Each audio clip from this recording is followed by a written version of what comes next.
Meus irmãos, é uma alegria a gente poder estar aqui na casa do Senhor, servindo ao Senhor, continuando a nossa série. E eu quero convidar você a abrir a sua Bíblia nesse instante no livro de Gênesis, primeiro livro da Escritura. César, se tiver a projeção da série, se puder colocar para mim, eu agradeço.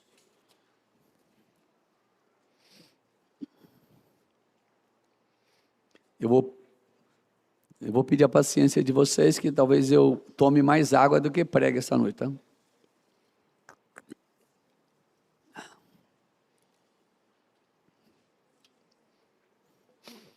Ok, Gênesis capítulo 38. E antes de ler o texto da Escritura, Gênesis capítulo 38, vamos acompanhando aí, abrindo a sua Bíblia,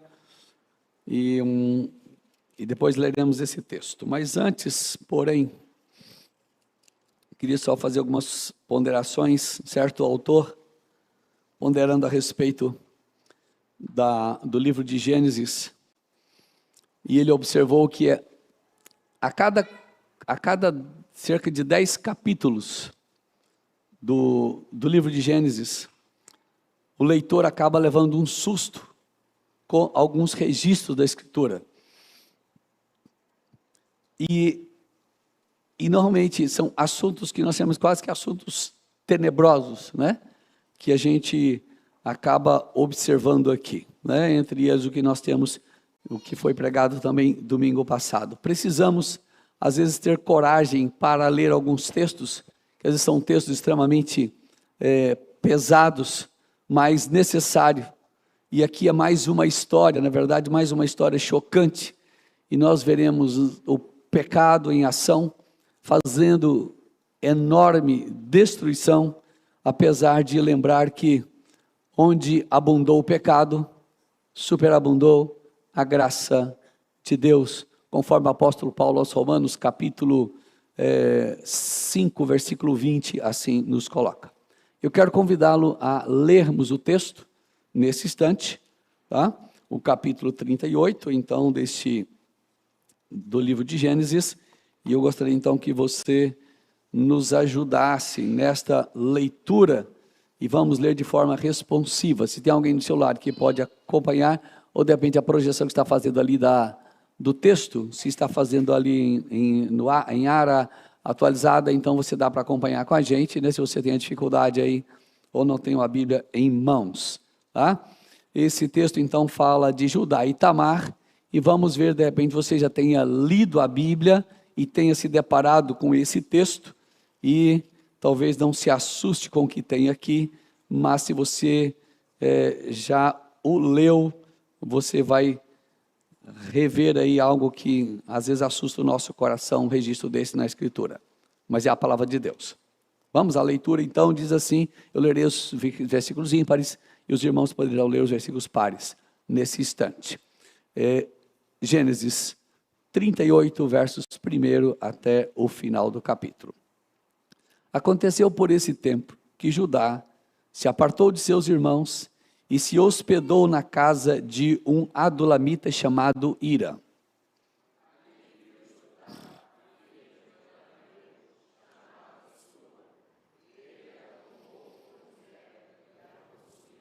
E ela concebeu e deu à luz um filho, e o pai lhe chamou Er.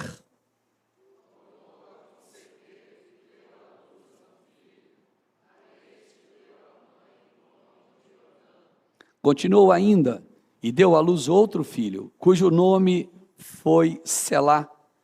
Ele estava em Quezibe quando o teve.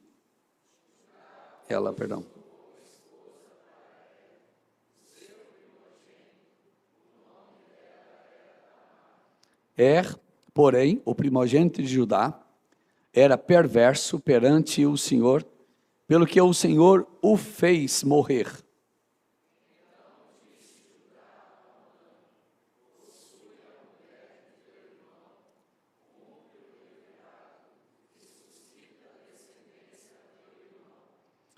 Sabia, porém, Onã, que o filho não seria tido por seu, e todas as vezes que possuía a mulher do seu irmão, deixava o sêmen cair na terra, para não dar descendência a seu irmão.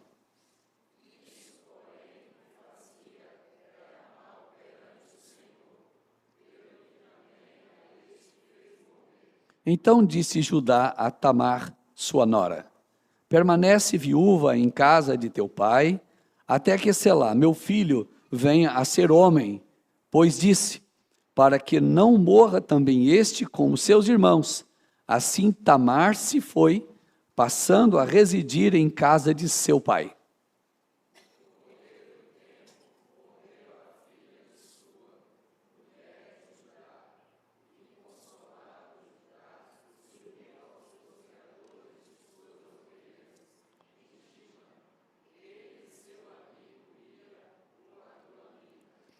E o comunicaram a Tamar: eis que teu sogro sobe a Tímna para tosquiar as ovelhas.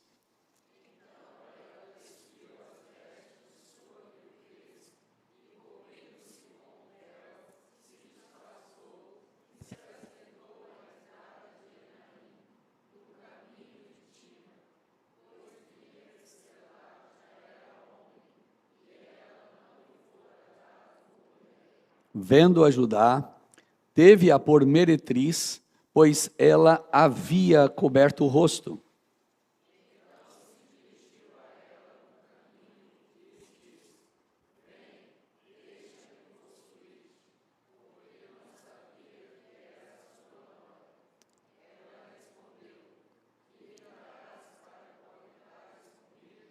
E ela respondeu, ele respondeu, enviar-te-ei um cabrito do rebanho. Perguntou ela, dar-me-ás penhor até que o mandes?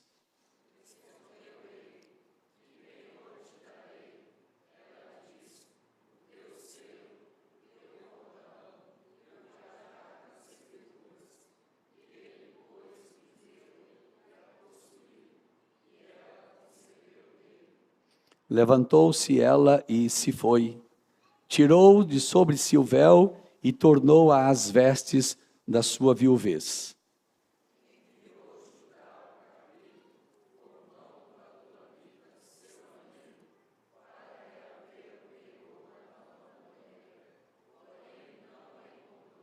Então perguntou aos homens daquele lugar: onde está a prostituta cultual que se achava junto ao caminho de Enaim? Responderam: aqui não esteve meretriz nenhuma.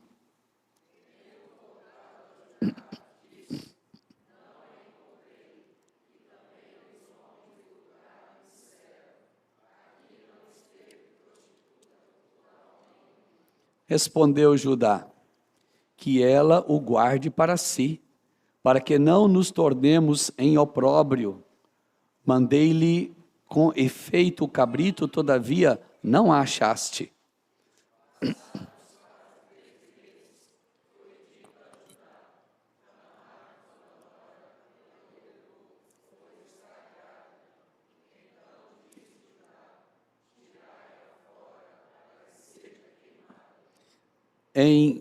Tirando-a, mandou ela dizer a seu sogro: do homem de quem são estas coisas eu concebi.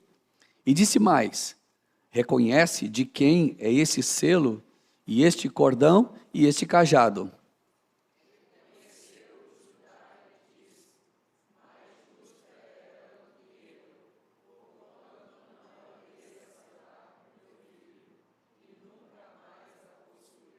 E aconteceu que, estando ela para dar à luz, havia gêmeos no seu ventre.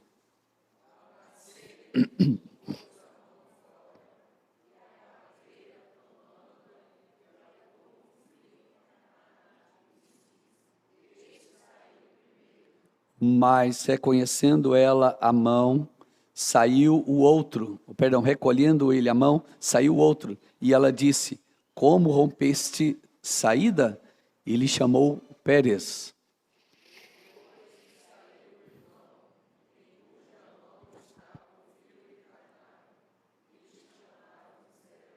Amém, amém. Temos lido a Escritura Que Deus realmente, na sua graça, traga entendimento, aplicação para a nossa vida, e num texto tão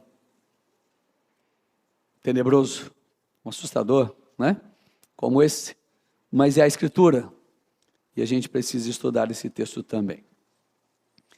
Meus irmãos, esse capítulo, ele interrompe o registro a respeito de José. Você percebe que quando você for ler o texto de Gênesis, você vai encontrar que o capítulo 37 está falando de José vendido pelos seus irmãos. E logo no capítulo 38, então o escritor registra esse episódio na vida de Judá, um dos irmãos de José. Esse é um detalhe importante.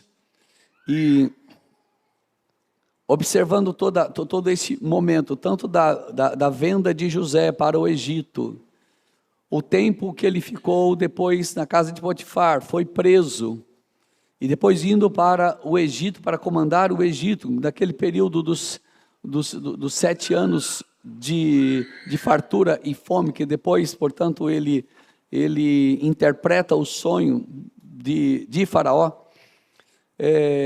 Essas contas dão aí cerca de 22 anos, foi aquele período onde então se desenrola esse fato que o ponto principal aqui, diríamos, é Judá, Tamar e seus filhos. Então aqui desenrola essa narrativa, né, uma narrativa de um vergonhoso envolvimento de Judá com o povo cananeu, e embora os seus irmãos, ou os irmãos de José, tenham permanecido então em Canaã, Judá, ele sai da terra de Canaã, da terra, e vai então para a terra dos cananeus, para que ele pudesse se envolver com os cananeus, tá? Então, esse episódio de Judá, ele contrasta tanto com a pureza moral de José, que nós encontramos, né, em todo esse texto, aí quando exemplificou o cuidado que José teve com a casa de Potifar,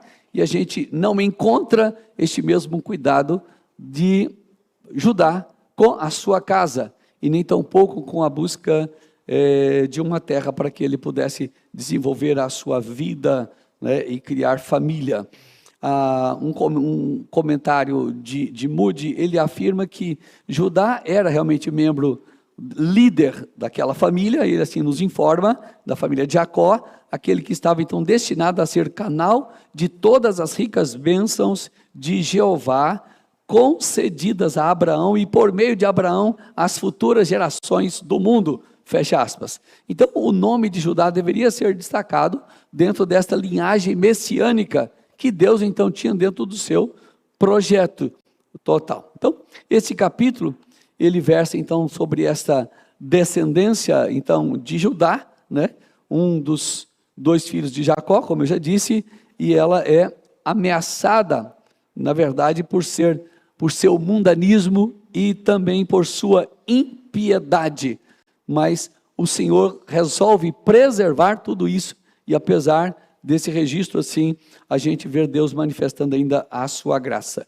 Emílio Garofalo Neto, falando a respeito desse assunto, ele diz que nós seguiremos com a linda esperança de que nem mesmo a terrível profundidade do nosso pecado é capaz de impedir os propósitos salvíficos de Deus. Então, eu queria que você atentasse para isso nessa noite. E o nosso tema, inclusive se você quiser acompanhar aí no seu boletim, no verso do boletim, você tem os pontos que nós haveremos de destacar com esse tema, Judá, onde o pecado derrama e a graça de Deus inunda. Judá, onde o pecado derrama e a graça de Deus inunda. E eu quero olhar esse texto aqui em 3 aspectos importantes, para que a gente possa então aplicar isso à nossa vida. Primeiro, falando do comportamento do homem, dizendo que ele é por demais depravado. O comportamento do homem é por demais depravado. O versículo 1 até o versículo 11 é o que está narrado. É bom a gente lembrar que a família de Jacó era uma família que estava tremendamente fragilizada nesse momento por causa de um suposto fratricídio, né? Ou a morte, ou fratricídio aqui seria a morte de José, como se José tivesse, na verdade, tinha sido executado, o pai realmente muito debilitado pela falta de José em sua casa, conforme os irmãos tinham planejado. Quem conhece a história, não dá para a gente trazer toda a história agora, mas eles vendem então José e depois dizem para o pai que ele teria sido despedaçado por uma fera. E desta forma, então, está uma família ali muito triste, o pai extremamente angustiado pela perda da possibilidade da perda do seu filho, da perda do seu filho, como os irmãos haviam, então, informado. Então, por esse tempo, Judá, então, ele se afasta dos seus irmãos, ele sai, então, dos planaltos de Hebrom, e ele vai para as terras baixas de Canaã, e ali ele se hospeda na casa de um homem chamado Ira, um adulamita, conforme nos informa aí o verso 12 e o versículo 20, dizendo que esse Ira era, de fato, um amigo então, de Judá. Ele havia feito já amizade, então, com este moço adulamita. E o texto, então, nos diz que Judá chega ali, na casa de Ira, e depois ele encontra uma moça, e o texto diz que viu esta moça e a tomou, né, o versículo 2, ali viu Judá a filha de um cananeu chamado Sua, e então o texto diz que ele a tomou por mulher e a possuiu, tá? De uma outra versão diz que ali Judá viu a filha então de um cananeu chamado Sua, e ele a tomou por mulher e teve relações então com ela. O comentário da Bíblia de Estudos de Genebra afirma que a junção desses dois verbos aqui, tomar e possuir, dá-nos exatamente a conotação de luxúria, de depravação, de despudor, de imoralidade. Tá? É a expressão, a junção desses dois verbos que o texto nos informa aqui, quando ele viu, tomou e a possuiu. E esta é a ideia que às vezes a língua original nos traz e vai nos dar a ideia de que não era apenas alguém que tomou alguém para tomar como mulher, mas é a forma como Judá faz tudo isso, né? Dá-nos exatamente esta ideia de um homem que toma uma atitude depravada. Então sugere que uma das razões que Deus quer levar então o seu povo para o Egito fosse que eles não se misturassem então com o povo cananeu. E a atitude de Judá revela então essa sua impiedade, realmente uma atitude ímpia dele, incrédula, desobediente, porque não era esse o plano do Senhor. Tá?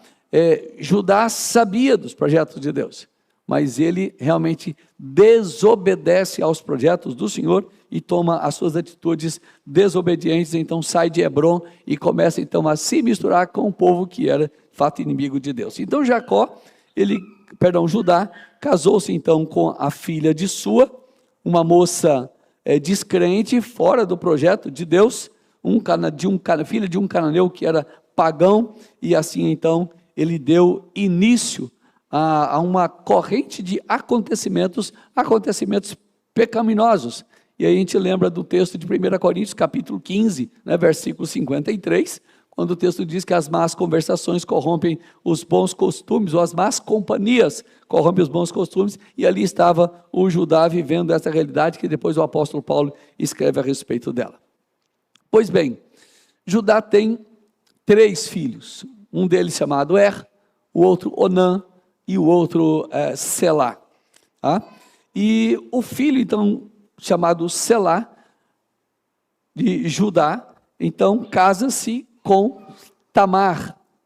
Tamar, o nome Tamar significa uma fruta, significa tâmara, ou tamareira, ou simplesmente palmeira. Só para a gente ter, na verdade, esta informação não tem a ver com uma aplicação que a gente tem, mas é só uma questão de informação histórica mesmo. Então Deus toma a decisão de manifestar a sua ira a respeito da atitude dos dois filhos, a quem então Tamar foi dada como esposa, né? E é um dos, inclusive, o primeiro registro na Escritura, segundo os autores, de um registro de que Deus tenha executado alguém. A forma como fez, eu não sei, né?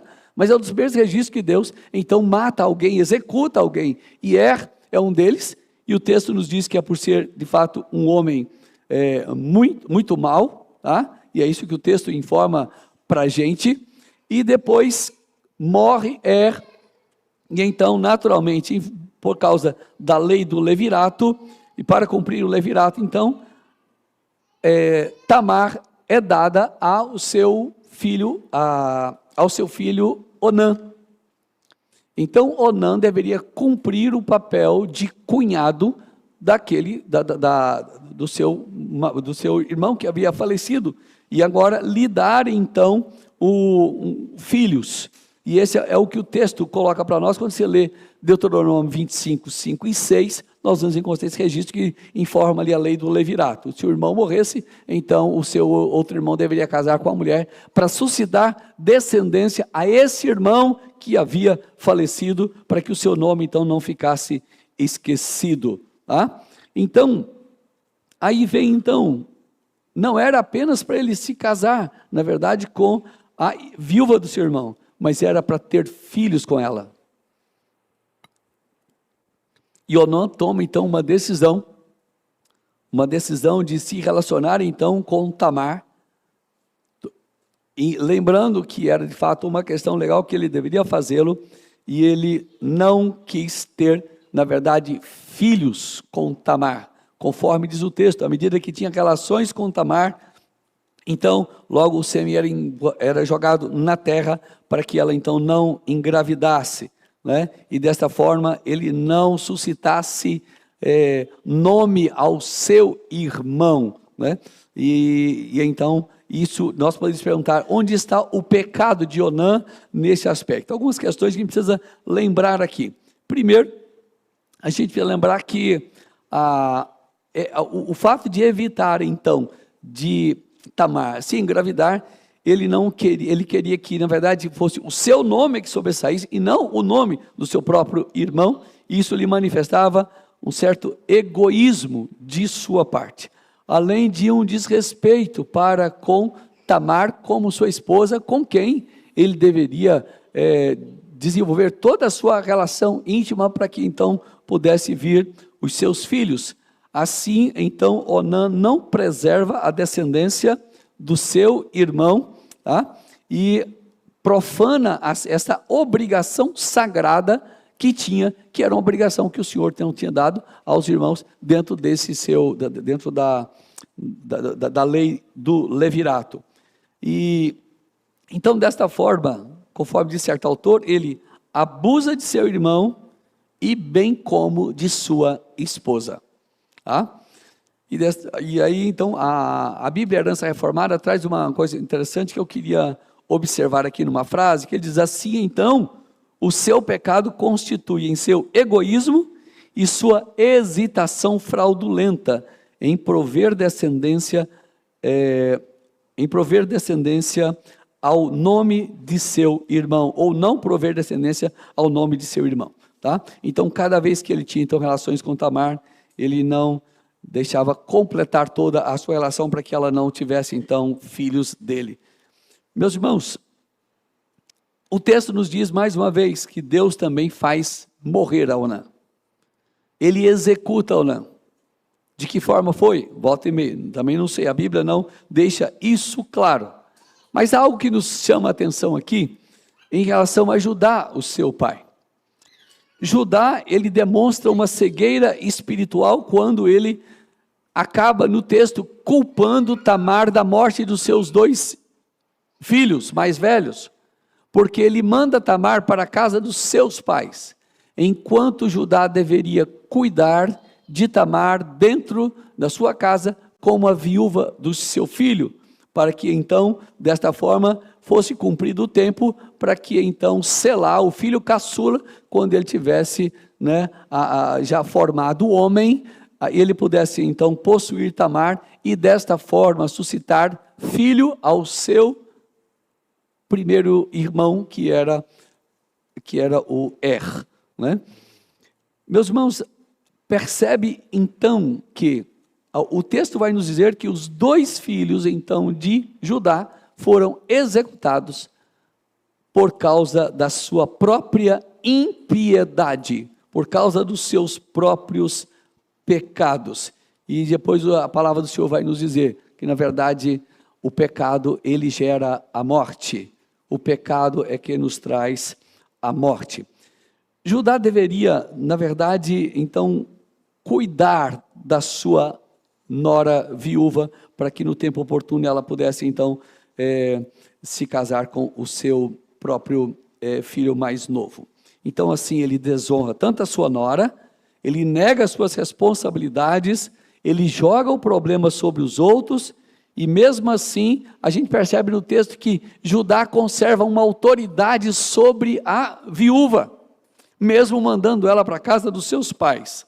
Porque quando ele é informado de que Tamar estava grávida, ele então manda trazê-la para que ela fosse apedrejada. Apedrejada.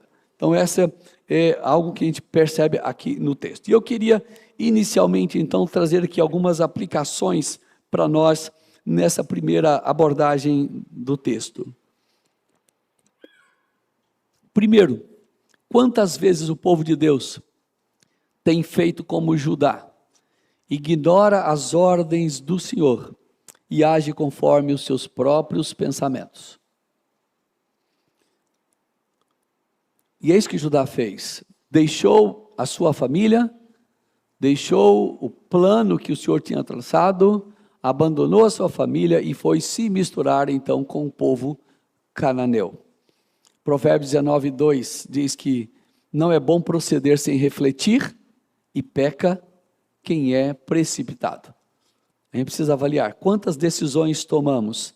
Nós estamos no caminho de Deus ou nós estamos tomando caminhos escusos, caminhos que não são caminhos que realmente são aprovados por Deus. Pense nisso, como é que tem sido a sua vida nesse particular, em todas as áreas da sua vida. Segunda questão a abordar também é que Judá, que faz parte então do povo da aliança, ele então se mistura então com um povo que não temia a Deus, gente descrente, e desta forma, flertando com a idolatria, se misturando com os inimigos de Deus, e não é isso que às vezes tem acontecido também nos nossos dias, homens e mulheres, que muitas vezes não têm cumprido o seu propósito, segundo a Escritura, cuidando e se misturando com idólatras, é isso que a Escritura nos diz. E eu digo para você que me ouve nessa noite, tá? Quando 2 jovens tomam caminhos com propósitos diferentes, não conseguirão chegar no mesmo lugar, não conseguirão. Então, que seja alguém que tenha projetos firmes, prontos, se quer servir a Deus, que os 2 sirvam, do contrário eles terão enorme dificuldade de fazê-lo, porque não estão tomando o mesmo caminho, a mesma direção. Então Judá já começa a buscar gente fora do povo da aliança, do povo de Deus, e desta forma se misturando e quebrando os princípios da Escritura. E nós vamos encontrar o apóstolo Paulo novamente reafirmando isso lá em 1 Coríntios capítulo 7, versículo 39, depois de abordar algumas questões sobre também casamento, e ele diz, olha, quem vai casar, case-se com quem quiser, mas somente no Senhor. Que você possa comprometer-se com gente que de fato esteja direcionada e quer servir ao Senhor. Toda mistura, ela traz de sabores para a vida, e é isso que nós encontramos aqui no texto também. Outra aplicação nossa, para a nossa vida, que Onã deixa o mau testemunho de egoísmo e exultação fraudulenta, dolosa, criminosa, quando ele age assim com a sua esposa, que era Tamar, né? E quantas vezes, será que nós não temos cometido pecados também, ou atos diferentes desde que Onã, não a mesma, mas como é que tem sido a nossa vida, né, nesta área, às vezes vivendo egoisticamente, querendo apenas satisfazer aquilo que nós pensamos. Muitas vezes não é da área da sexualidade, qualquer área da nossa vida, né? Nós podemos estar sendo egoísta, fraudulento, né, criminoso, e nós precisamos repensar isso, porque não procede de Deus. Outra aplicação que eu queria trazer é que os ímpios, eles agem com impiedade, é isso que a Escritura diz. Assim eles manifestam a sua depravação, o seu pecado, sem limites. E o povo de Deus muitas vezes fica flertando com o pecado dos ímpios, caem de sabores terríveis e assim, quantas vezes trazem enormes prejuízos para a sua vida pessoal e para a vida da família, para a vida da igreja do Senhor Jesus também. Ainda Judá, ele se mistura com os cananeus, sofre as suas consequências. Saiba que quando nós também tomamos atitudes erradas, nós vamos sofrer as nossas consequências. Agora eu quero dizer para você, homem com H maiúsculo, você casado ou você ainda não casado, não sigamos os caminhos de Judá, não sigamos os caminhos de não sigamos os caminhos de Onã, sejamos homens de fato na nossa vida. Há homens, não estou falando de ser autoritário, mas que temos a postura de homens comprometidos com o Senhor, com a verdade do Senhor e com a sua palavra cada dia, tá? Não fujamos das nossas responsabilidades no nosso lar. E desde que Judá sai e vai então se misturar com um povo estranho, ele começa a trazer os grandes problemas para dentro da sua própria família, E assim o comportamento do homem é por demais depravado, e é isso que nós encontramos aqui no texto. Seguindo ainda o texto, em segundo lugar, lembrando aqui então do nosso tema, Judá, onde o pecado derrama e a graça de Deus inunda. A maldade e a hipocrisia do homem não limita a ação de Deus. A maldade e a hipocrisia do homem não limita a ação de Deus. Versos 12 até o verso 30. Como Judá manifesta aqui a sua maldade? Estão lembrando aqui do texto que Judá, ele agora está viúvo, tá? Judá ficou viúvo, a morte perseguia a família de Judá, ele perdeu o filho mais velho, perdeu o filho do meio e perdeu a esposa, agora está Judá e o seu filho Selá, que é o filho caçula. E então quando Tamar percebeu então que o seu sogro não pretendia cumprir então a sua promessa, então ela foi informada que ele e o seu amigo Ira, com quem ele foi logo morar em sua casa, subiram para tosquiar as ovelhas.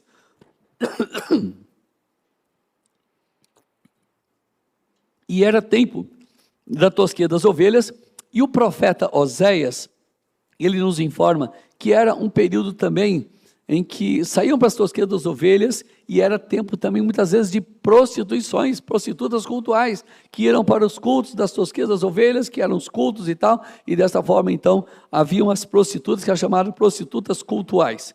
E como Judá não tinha feito nada, Tamar resolve então tomar uma atitude, e o que é que ela faz? Uma mulher extremamente justa, mantinha sua roupa de viuvez, e desta forma todo mundo que via sabia que Tamar estava viúva, e que ela estava aguardando um resgatador, né? E agora então, que isso eram vestidos brancos que eles vestiam, muitas vezes as viúvas se vestiam também de aqueles saris coloridos, como tipo essas roupas indianas, né? Que se usa hoje, e assim ela se apresentava. E o texto nos apresenta, os estudiosos apresentam que havia duas possibilidades ali, quando Tamar ouve isso e se apresenta naquele caminho. Primeiro, é que ela se vestiu e pôs então um véu para lembrar a Judá que ele deveria dá-la então o seu filho Selá, porque as mulheres noivas ou casadas, elas usavam véu. Então, quando Judá então vê a sua nora, ele não sabia que era sua nora e confunde com uma prostituta, então ele acabou entrando no jogo dela e cumprindo ali o seu papel, né? Não havia cumprido seu papel de levirato, ou entregando seu filho, aliás, né? E desta forma, então, ela se apresenta para ver se ele apresenta o seu filho agora para ela, mas ele não a reconhece. E a outra possibilidade é que, ou intencionalmente, ela se veste e vai como prostituta cultual para seduzir de fato ao seu sogro, para que ele cumprisse o papel, então, com ela, para que ela pudesse, então, trazer o nome ao seu primeiro marido, né? Preservar a descendência dele. A questão é que, normalmente, as prostitutas, elas não usavam véu, mas somente elas pintavam o rosto para identificar que eram prostitutas. Mas é uma área muito complexa, todavia, o que nós encontramos aqui é que, o fato é que Judá, então, possui Tamar, tem relações com ela, engravida, tá? E Judá, então, precisa agora dar a Tamar um penhor, segundo a sua negociação, né, daquele ato de que ele, na verdade, iria cumprir com ela o que prometera. Prometeram um cabrito, e você, mas o que você vai me dar de penhor? Ou de garantia? Depois você vai embora e eu fico sem o pagamento, né? E ela, então, logo pede assim, eu quero o seu anel, o cordão, né, que segurava o anel, muitas vezes no pescoço, porque era um anel que usava como, que era a sua assinatura, a identificação dele, né, e o seu cajado. E ele assim o fez, entendendo que ela fosse esperar, né, e ela então tem ali os penhores que ela caminha com ele e vai embora, tira a roupa de viuvez, aliás, a roupa de prostituta e vai, então, põe a roupa de viúva e volta, então, para a casa de seus pais. Quando Judá, então, sabe, ou soube que Tamar estava grávida, o que é que ele faz? Ele fala assim, ele manda chamar então, porque agora ela vai morrer, porque Tamar está grávida, ela teve relação com alguém por aí.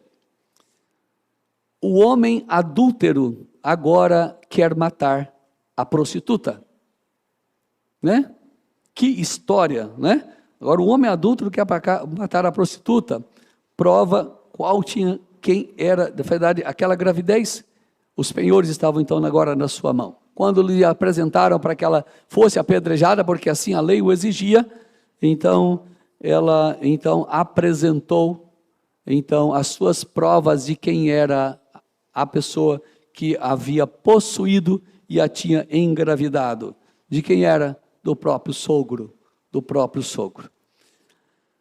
E o sogro não teve como dizer outra coisa senão, ela é mais justa do que eu.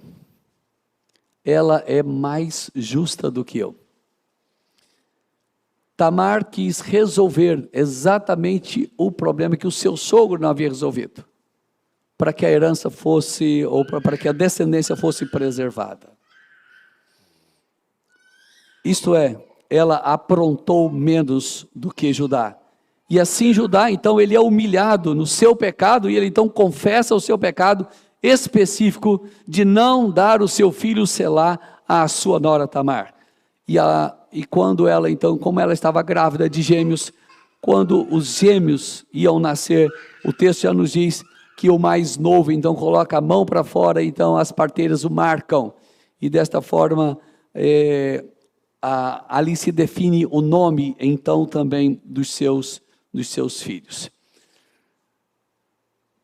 Meus irmãos, uma coisa que não pode sair de fato da nossa mente é que Gênesis está contando, na verdade, uma história de uma linhagem prometida, a história dos filhos de Israel, para conduzir tudo aquilo que Deus havia, com seu propósito, Deus o faz, e apesar dos pesares, Deus torna isso uma realidade. O salmista no Salmo 138, versículo 8 diz, o salmista, um texto que eu gosto muito, inclusive, o que a mim me concerne, o Senhor levará a bom termo. o que Deus tem como propósito, Ele há de fazer. E há algo que percebe-se no texto e é muito importante destacar, meus irmãos. Eu quero chamar a sua atenção para isso aqui. Esse tal de Ira, o Adulamita, ele está nos momentos decisivos na vida de Judá. É a casa onde, na verdade, Judá foi se hospedar inicialmente.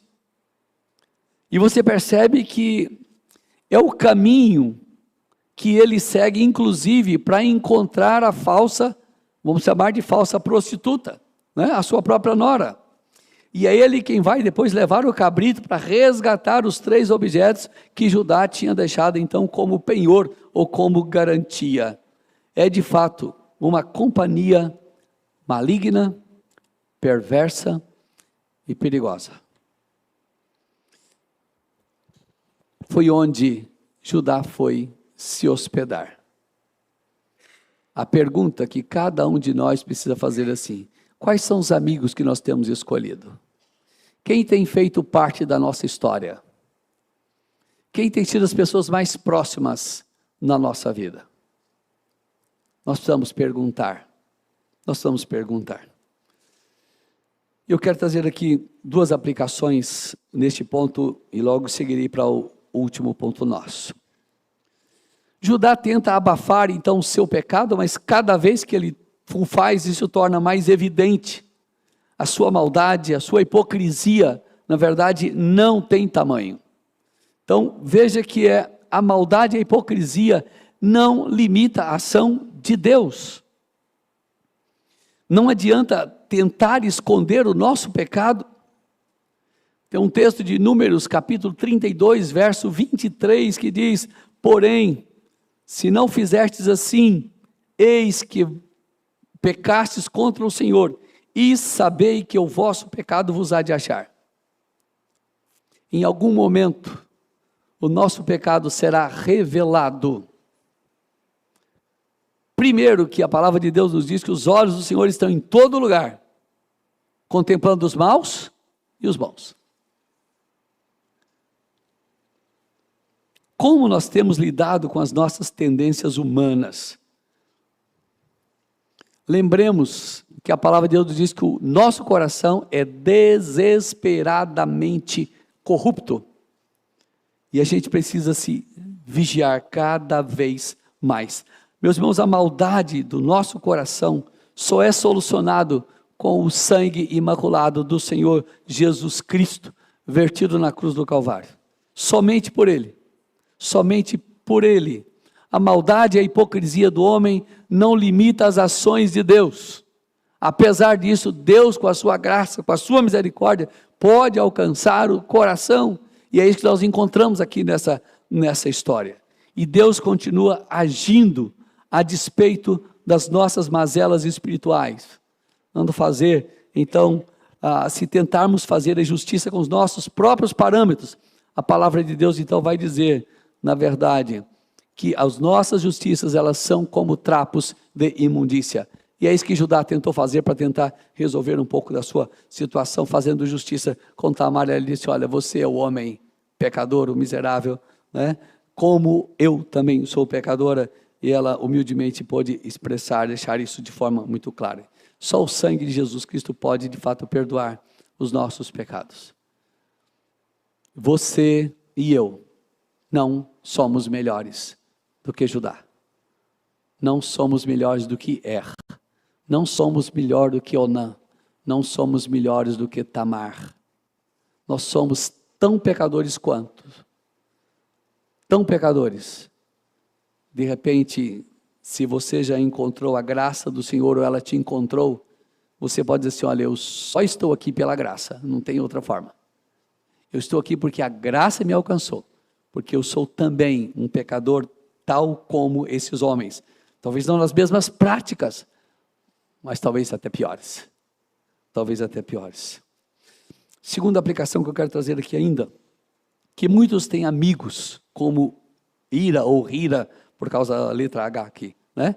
Aquele cara que, como disse alguém, aquele cara que não ama a Deus, que não ajuda a fazer, que só ajuda a fazer besteira e que está sempre lá para ajudar a limpar a sujeira. Esse é o Ira, tentando resolver o problema, então, de Judá, o parceiro do crime, né? Quantas vezes você já foi conduzido ao erro por causa de amigos adulamitas? Cuide da escolha dos seus amigos. Jesus ensinou o segredo, um segredo fácil. E Jesus dizia, é só você ser meu amigo, né? Vós sois meus amigos se fazeis o que eu vos mando. Quem é amigo de Jesus só faz o bem, né? Só caminha na dependência de Deus, só depende do Senhor cada dia. Então, obedeça ao Senhor, seja amigo de Jesus, não há decisão maior ou melhor. Em último lugar, e eu quero aqui ser rápido, tá?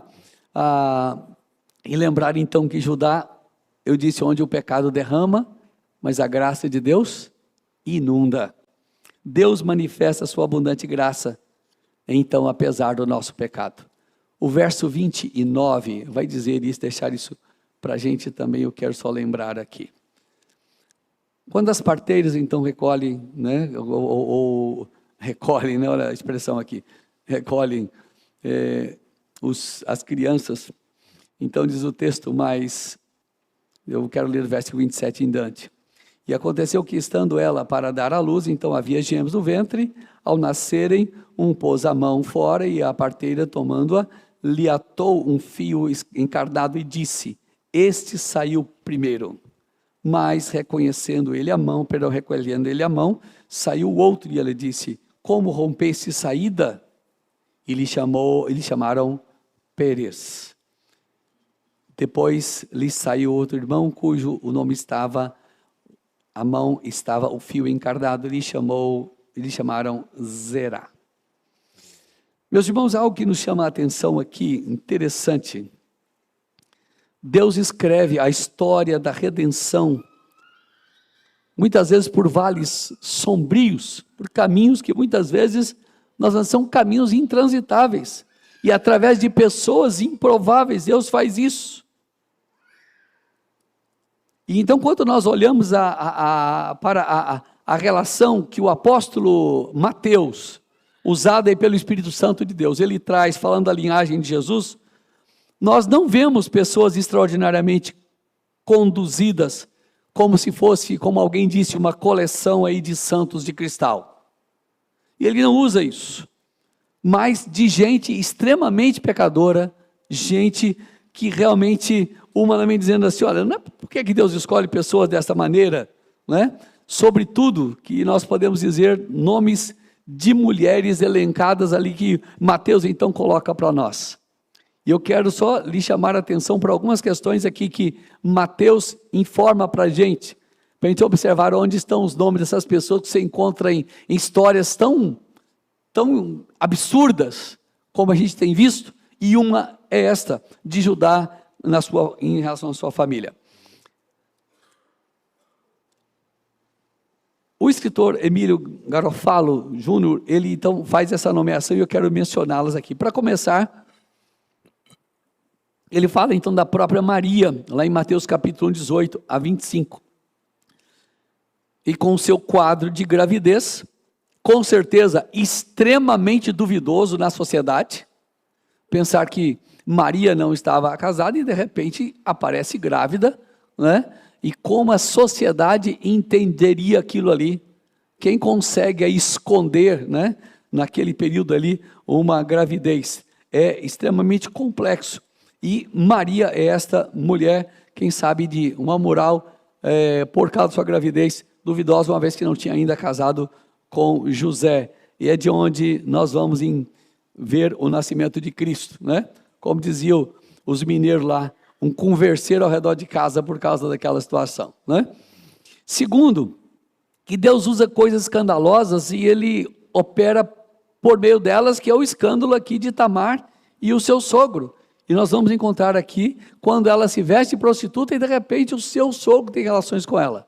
Olha que de um filho ele será parte da história da redenção de Deus.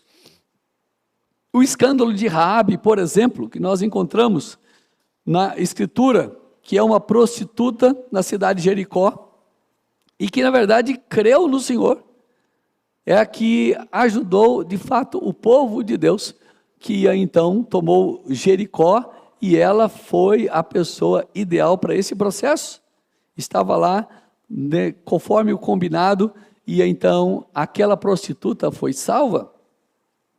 Pessoas improváveis, o escândalo de Boaz, por exemplo, que se casou com uma estrangeira moabita, né, que era um povo inimigo de Deus, chamada Ruth, que nós já temos falado a respeito dela aqui também, nos outros sermões.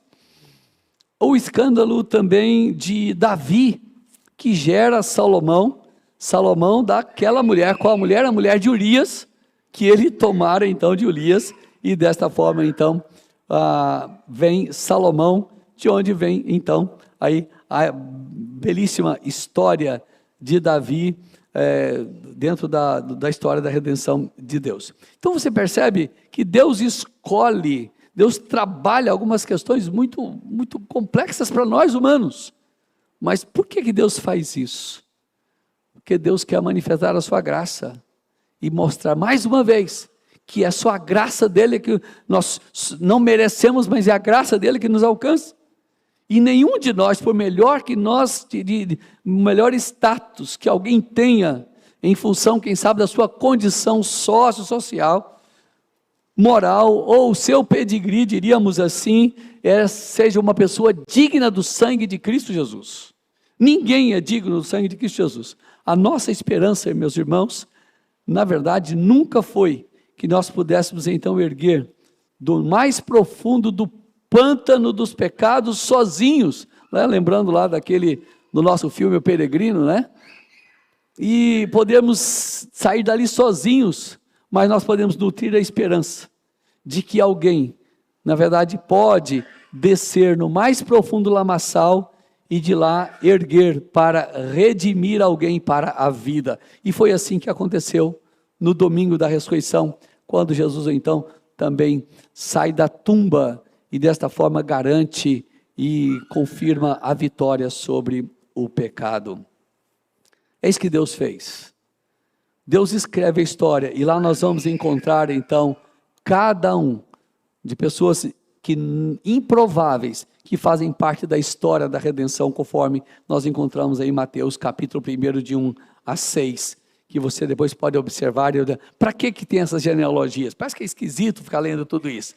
A história vai depois mostrar, a gente vai ser possível, como que Deus faz, né? Como que Deus trabalha. E a esperança, ela acende no coração daquelas mulheres e dos apóstolos que estavam reunidos, quando Jesus é ressurreto.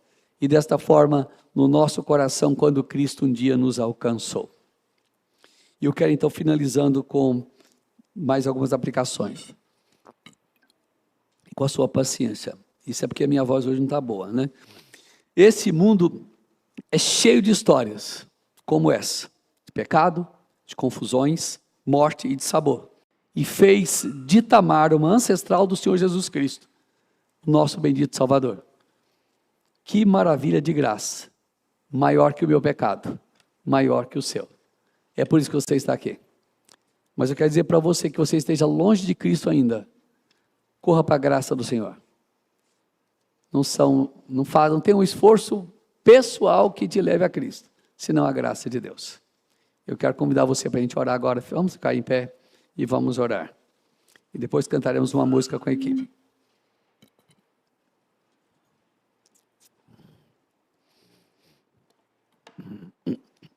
Senhor Deus,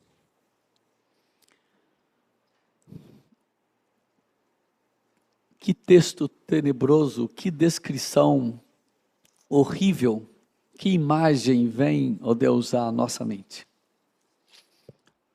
Mas, ó Deus, muito mais do que isso. Faze-nos, ó Deus, focar naquilo que a Tua graça fez, preservando a linhagem da redenção. Louvado seja o Teu nome por isso. Apesar do pecado, apesar da desobediência, apesar, ó Deus, de todos os nossos erros, faze-nos, ó Deus, olhar, entender que nós só conseguimos ser quem somos pela graça do Senhor Jesus Cristo. Mostre para aqueles, ó Deus, que porventura ainda estejam longe desta aliança de Deus, para que encontre em Cristo a solução para a sua vida, e seja alcançado, que tamanho seja o seu pecado, que pior seja este homem, esta mulher, este jovem, esta criança, este adolescente, por maior que seja o seu pecado, nós podemos ser alcançados, é pela graça do Senhor. Não alcançamos o céu por aquilo que fazemos, mas por aquilo que Cristo fez. Obrigado, Senhor Jesus, porque na cruz do Calvário o Senhor cumpriu toda a lei. Todos nós também éramos para ser apedrejados, como Tamar deveria ser apedrejada por causa do seu pecado. Mas o Senhor Jesus foi apedrejado por nós. Teve a lança furando o seu lado por nós, porque era o que o nosso pecado merecia. Ele é justo, e Ele fez isso por nós. Obrigado, Senhor Jesus, por ser o nosso Salvador, por ser o Senhor da nossa vida. Deus, que o Senhor aplique isso ao coração de cada um de nós, para a glória do Senhor, em nome de Jesus, em nome de Jesus, amém, amém. Cantaremos novamente uma música, e depois interpretaremos a bênção do Senhor.